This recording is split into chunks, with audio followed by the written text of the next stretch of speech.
Olá, pessoal, tudo bem com vocês? Olha quem tá de volta. Faz tempo pra caramba que eu não gravo um vídeo pra vocês, né? Eu sei que estou devendo os vídeos, mas dei um tempo porque eu andava, confesso pra vocês, um pouco cansada dessa coisa de produzir conteúdo e etc. Então dei um tempinho, mas pretendo voltar. E dessa vez, o assunto que me trouxe aqui é um assunto polêmico e que eu não poderia deixar de comentar, porque tem tudo a ver com a minha profissão e com o que eu faço atualmente. Bom, para quem não me conhece, para quem não é meu seguidor raiz e tá aqui pela primeira vez, eu sou Isabela Jardim Leite, eu sou nutricionista e trabalho com alimentação escolar, alergia alimentar, emagrecimento. Eu tenho mais de 20 anos de formada, então eu já trabalhei aí quase em todas as áreas da nutrição. E aqui no canal vocês acham vários vídeos, né? Vocês vão encontrar vários vídeos falando sobre alergia alimentar, sobre os diversos tipos de alergia alimentar, sobre emagrecimento, receitas, inclusive receitas sem glúten, sem lactose, comida vegetariana, porque o meu marido é vegetariano. Quem me acompanha aqui há mais tempo sabe disso também. Então, tem muita coisa legal aqui, então se você tá aqui no canal pela primeira vez, aproveita para explorar, que você vai com certeza achar alguns vídeos aí interessantes. Bom, mas vamos ao que me trouxe a este vídeo de hoje. Tá rolando aí na internet um burburinho, uma polêmica sobre uma criança celíaca, né? Para quem não sabe o que é celíaco, é aquela pessoa que tem alergia ao glúten, portanto não pode consumir nenhum alimento que tem glúten. Então essa criança celíaca levou de lanche na escola um bolo de cenoura sem glúten, um bolo de cenoura com calda de chocolate, parece que foi, preparado pela mãe, e a escola caiu matando em cima dessa mãe, porque um coleguinha dessa menina viu ela comendo na escola, quis, ela não deu, porque né, ela é celíaca, então a mãe preparou para ela. Aí essa criança foi para casa, reclamou para a própria mãe que na escola a amiguinha levou um bolo de chocolate, né, um bolo de cenoura com cobertura de chocolate. E aí causou a maior confusão, porque essa mãe ligou na escola, a escola chamou ouvidoria, chamou nutricionista. E aí, gente, isso causou uma polêmica nessa internet, porque aí veio o pessoal que defende as pessoas com alergia alimentar, falar da dificuldade, da falta de acolhimento da escola e etc. Veio o pessoal aí reclamar da escola, que fica querendo se meter no que a mãe dá pra criança comer, que isso não é, a escola não tem que se meter nisso aí, só me faltava agora a escola querer meter o bedelho no que meu filho come. Enfim, tá a maior confusão. Mas eu não encontrei nada muito oficial ou muito detalhado sobre essa história, tá? Eu vou confessar pra vocês que eu só achei aí alguns vídeos meio sensacionalistas, falando que a mãe preparou com todo amor e carinho e que isso tá virando caso de polícia, que não sei o que, que não sei o que. Então, assim, eu tenho minhas dúvidas se essa é a história completa, tá? Inclusive, se você estiver assistindo e souber onde eu posso encontrar dados oficiais dessa escola, porque parece até que a mãe da menina que é celíaca filmou aí a reunião que ela teve na escola, colocou nas redes sociais dela, mas eu não encontrei a rede social dela. Então, eu não sei, então que isso fique bem claro, tá? Eu não sei detalhes sobre essa história, tá? O que eu sei é só isso que eu falei pra vocês mesmo, que tá acontecendo uma polêmica porque a criança levou um bolo de cenoura preparado pela mãe, mas ela levou esse bolo porque ela é celíaca, ela não pode comer a alimentação da escola, e aí causou toda essa confusão. Bom, mas como eu disse no início do vídeo, eu trabalho com alimentação escolar e com alergia alimentar, né? São as duas áreas da nutrição que eu mais tenho me dedicado e trabalhado nos últimos anos. Então eu vim aqui hoje trazer alguns dados importantes sobre assuntos que envolvem tanto alimentação escolar quanto alergia alimentar, para que a gente entenda um pouco melhor por que essa confusão toda pode ter acontecido, tá? E eu confesso até para vocês o seguinte, que eu acho que tá faltando algumas informações importantes nessa história, porque assim, a meu ver, a escola não tomaria uma atitude assim tão exagerada se o caso não tivesse assim alguns detalhes maiores do tipo essa mãe já foi avisada, essa mãe não apresentou um laudo dessa criança, enfim. Mas aí é minha opinião, tá, gente? Talvez a escola realmente tenha exagerado e eu é que não tô sabendo da história toda. Mas aí, quais são os dados então que eu trouxe para vocês hoje? Primeiro, toda escola, especialmente escola pública, então eu não achei nem se essa escola era pública ou particular, tá? Onde aconteceu isso. Mas principalmente escola pública no Brasil tem que seguir as diretrizes do PNAE. PNAE é o Plano Nacional de Alimentação Escolar. Esse plano, ele traz todas as diretrizes do que deve ou não ser oferecido na alimentação escolar, das quantidades, das porcentagens, tanto de macronutrientes, carboidrato, proteína e gordura, quanto das vitaminas, dos minerais, especialmente ferro, vitamina A, enfim. Então, ele traz as diretrizes que devem ser seguidas na hora de elaborar um cardápio da alimentação escolar. E a gente, como nutricionista, como pessoa que trabalha na alimentação escolar, é obrigado a seguir essas diretrizes, tá? E por que eu falei especialmente quando é uma escola pública? Porque a escola pública, além dela ter que seguir essa diretriz, essa lei, ela também recebe ajuda do governo federal para comprar, inclusive, os gêneros alimentícios. Então, a escola pública ela recebe fiscalização para saber se está cumprindo direitinho. Se não estiver cumprindo direitinho, o governo corta essa ajuda. Então, assim, parece que é muito simples, mas não é tão simples assim. A gente tem que seguir essas diretrizes. E entre as coisas em que estão lá ditas nessas diretrizes, né, vou falar aqui para vocês os pontos só mais importantes. Estão lá, por exemplo, que é proibido a oferta de alimento ultraprocessado, é proibido a oferta de alimento industrializado, é proibido o uso de corante, conservantes artificiais e etc. É proibido oferecer açúcar para criança menor de 3 anos, tá? Então isso é independente da criança ter alguma alergia, ter diabetes ou não, não pode oferecer açúcar, mel, adoçante, seja o que for, para criança menor de 3 anos, mesmo que na casa dela ela receba, tá? Mas na escola é proibido.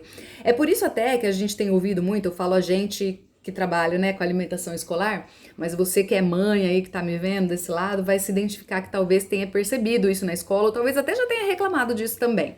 Que na escola, hoje em dia, não tem mais salsicha, né, macarrão com salsicha, não tem mais o arroz doce, a canjica, essas coisas que tinha antigamente, né, porque agora a gente tem que seguir algumas diretrizes mais específicas, né, o PNAE ele já existia, a ajuda do governo já existia, mas ele vai ficando assim, mais completo com o passar do tempo, né? E a última atualização que o PNAE sofreu foi em 2020, gente, que era ano de pandemia. Então a gente tá colocando em prática mesmo nos últimos 2 anos, né? 2, 3 anos. Então é novo mesmo, né? Então as pessoas que não sabem disso, até por não ter a obrigação de saber, às vezes fica comparando com, antigamente podia, mas antes podia, nossa, na minha época era melhor. É que agora não pode, tá, gente? Então a escola, a nutricionista, o pessoal da alimentação escolar é obrigado a seguir isso, tá? Então isso é um ponto. Outro ponto, agora que envolve a alergia alimentar. Existe também uma lei que está prevista, aí até no âmbito de PNAE também e tudo mais, existe uma lei que assegura como direito da criança, né, do aluno, não precisa ser só criança, mas do aluno que tem qualquer necessidade alimentar especial, que tem qualquer alergia, qualquer intolerância, seletividade alimentar, diabetes, etc., assegura o direito de receber uma alimentação escolar adaptada. O que significa isso? Significa que a escola, dentro das suas possibilidades, vai tentar adaptar ao máximo a alimentação da escola para essa criança. Tá? Então é importante que vocês saibam desses 2 fatos. E tem mais uma outra coisa importante. Tudo que é oferecido como alimento dentro da escola, ainda que tenha sido trazido de casa, é considerado alimentação escolar. Então precisa seguir as diretrizes. Então é proibido a mãe, por exemplo, mandar refrigerante, mandar salgadinho, mandar doce, mandar bolo com cobertura de chocolate, entendeu? É proibido de um modo geral, independente de ser uma criança com alergia ou não. Até para evitar confusões como essa que aconteceu, que a maioria das pessoas estão falando assim, mas que criança mimada, né? O Enzo, parece que o menino chamava Enzo. O Enzo foi mimadinho, falou pra mamãe que não podia comer, aí a escola quer proibir essa mãe. Gente, mas é uma situação complicada, de fato. A gente não sabe qual é a idade dessas crianças, mas e se for uma criança muito pequena que não entende, por exemplo, que a outra criança tinha que levar uma comida diferente? Enfim, independente de qual for o motivo, de fato é proibido, tá? Levar essas coisas para a escola. É proibido, tem que comer a comida da escola. Bom, então esses 3 pontos esclarecidos, vamos voltar à polêmica aí. Como que acontece para que a criança tenha esse direito, né? O aluno, tô falando criança, mas é qualquer aluno, não precisa ser criança, não. Para que o aluno receba, tenha, né, esse direito a receber a alimentação adaptada às suas necessidades. Ela precisa apresentar um laudo, né? Quem que vai apresentar esse laudo? Se for uma criança, como parece que é o caso, né, dessa daí, que envolve esse rolo todo aí, essa polêmica toda, a mãe, os pais ou responsáveis têm que apresentar na escola um laudo médico onde esteja descrito que a criança é celíaca, né? Que é o caso dessa criança aí. Então, vou usar aí a doença celíaca como exemplo.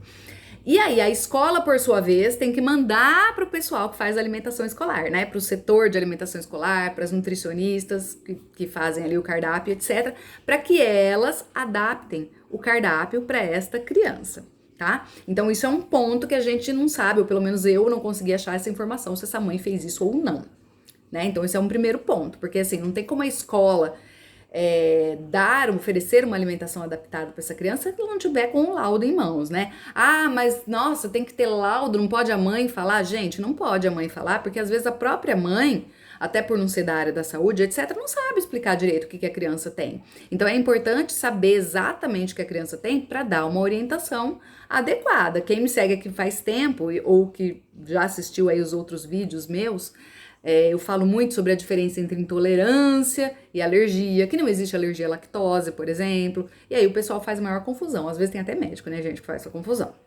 Imagina a mãe. Então, não basta a mãe falar. Tem que apresentar um laudo médico. Um laudo simples, mas onde o médico coloca lá que a criança tem, por exemplo, uma doença celíaca. Uma outra coisa, gente, é que a escola oferece como merenda comida, né? Arroz, feijão, carne, legumes, verdura. O bolo, o pão, a bolacha, que é onde normalmente teria glúten, vai ser num lanche, vai ser num café da manhã, né? Mas a escola, como principal refeição, oferece arroz, feijão, carne, legume, coisa que a criança que tem intolerância, ou melhor, que tem a doença celíaca, pode consumir, tá? Porque naturalmente são alimentos que naturalmente não tem glúten. E quando for oferecer um alimento que tem glúten, por exemplo, uma bolacha ou um pão, tem que ter a versão sem glúten para esta criança, porque ela tem esse direito realmente. É claro que existem fatos em que a alergia é muito mais séria, a criança é multialérgica, enfim, que daí precisa realmente abrir aí uma exceção e falar para a mãe mandar essa alimentação, mas ainda assim a escola vai mandar essa alimentação, não, vai mandar essa orientação para a mãe, a escola vai precisar do laudo também, vai pedir para que a mãe mande alimentos que tem na alimentação escolar, né? Então, por exemplo, o cardápio, isso também faz parte das diretrizes do PNAE, ele é obrigatório que ele fique exposto no portão da escola para todo mundo ver qual é o cardápio do dia, da semana. Na verdade, a gente costuma até colocar um mensal. Algumas escolas colocam um semanal, mas enfim, tá lá o cardápio para a mãe ver.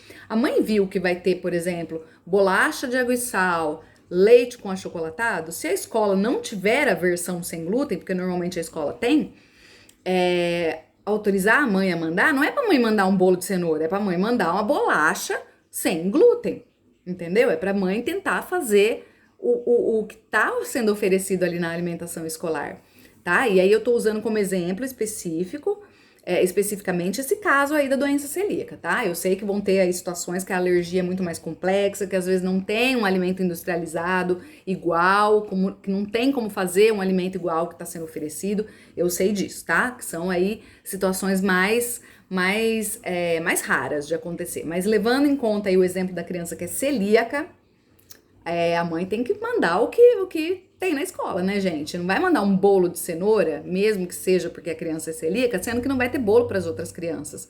É muito complicado isso, porque daí ela tá infringindo, vamos dizer assim, alguns pontos importantes das diretrizes do PNAE, que é mandar açúcar para a escola, mandar um alimento diferente do alimento dos outros, mandar uma comida que não faz parte do cardápio da escola. De repente essa escola não tem bolo de cenoura nunca, né? Pode ser que nessa escola não tenha. E aí a mãe tá mandando isso, né? Pode ser que essa mãe já tenha sido avisada, pode ser que essa mãe não apresentou laudo, como eu falei pra vocês, pode ser várias coisas. E aí, por que eu tô falando isso pra vocês? Só pra que vocês saibam que existem alguns pontos importantes aí que podem estar envolvendo essa história, que essa história não tá completa. Eu não achei ela completa, pelo menos, tá? Não estou afirmando que é este caso, porque eu não achei nada falando mais detalhes sobre o caso, mas eu tô trazendo para vocês aqui o ponto de vista da escola, da alimentação escolar, da nutricionista, que é assim um pouquinho mais complicado do que parece, tá? E aí, gente, então eu tô imaginando que para a escola ter tomado essa atitude, talvez a situação tenha sido um pouquinho mais complicada do que parece, né? Porque tá parecendo só que a escola tá sendo chata e não tá deixando essa mãe cuidar da pobre da criança que é celíaca. Ela fez a comida com tanto amor e carinho, né? O pessoal tá colocando assim e colocando a escola como uma carrasca, a mãe da outra criança como uma horrorosa que mima o filho. Pode até ser que seja mesmo, né, nesse caso, mas pela minha experiência, eu acho muito provável que a situação não seja só essa, tá bom? Mas eu quero saber a sua opinião. Aproveita que eu vim aqui e falei para vocês as informações que envolvem aí as duas coisas, alimentação escolar e alergia alimentar, e fala para mim o que você acha dessa situação. Lembrando que essas diretrizes, esses pontos que eu coloquei aqui para vocês não são a minha opinião pessoal, tá? É a lei, é o que a gente tem que seguir, independente de eu achar que tá sendo exagerado ou não, é o que tem que ser seguido dentro da escola, tá? Então fala pra mim aqui nos comentários o que você acha, já manda pra aquela mãe que também tem uma criança alérgica, e me manda também se você sabe mais detalhes aí sobre esse causo, que dependendo aí do que eu achar de informação, eu trago um outro vídeo falando pra vocês mais especificamente sobre este assunto, tá bom? Eu espero que vocês tenham gostado desse vídeo e eu prometo que eu vou tentar trazer mais vídeos pra vocês e não ficar tanto tempo assim sumida, tá bom?